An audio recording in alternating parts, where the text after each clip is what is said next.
Let's talk about one of the events that did drive the market today, because there was M&A in the retail space. In an effort to gain more dominance in the global luxury goods sector, Tapestry, which is the parent company of Coach, has agreed to buy Capri Holdings, which is the owner of Michael Kors, for $8.5 billion in cash. Bloomberg's Simone Foxman has more. That's a pretty big price tag.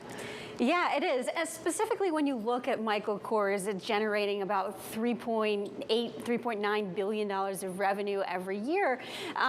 However, some analysts are saying, well, it could have been more. But I think the overall idea is to try and leverage some of these things Tapestry has perhaps done a little bit better than Capri. The direct-to-consumer segment, a little bit of its geographic focus as well. For example, Capri is much stronger in Europe, whereas Tapestry is much stronger in Asia. Each count about a quarter of their revenue from that geographic segment, and about 60% from the United States.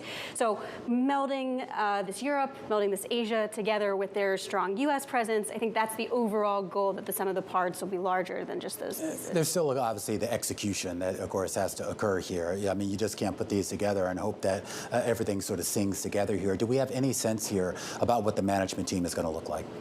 Well, they're talking about $200 million worth of synergies. And the chair of Capri has been there for quite a long time. He'd been CEO and chairman as well. So I think the understanding from an analyst perspective is that this is going to go over to a more Tapestry-led organization with their ethos in mind. Mind you, they've turned around Kate Spade, they've turned around Coach in the past. And that's one of their key tasks, is going to be turning around Michael Kors, which as a brand has been kind of slowing in revenue overall. And not so long ago, Estee Lauder bought Tom Ford, so there's been some consolidation in the space. Is there any reason to think regulators might start raising some questions?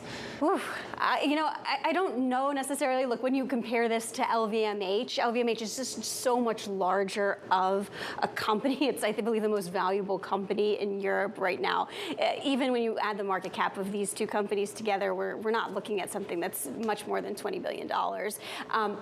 That said, regulators have been more aggressive broadly across the space, so we could see. But it is one area where there's a lot of competition, right, in luxury retail.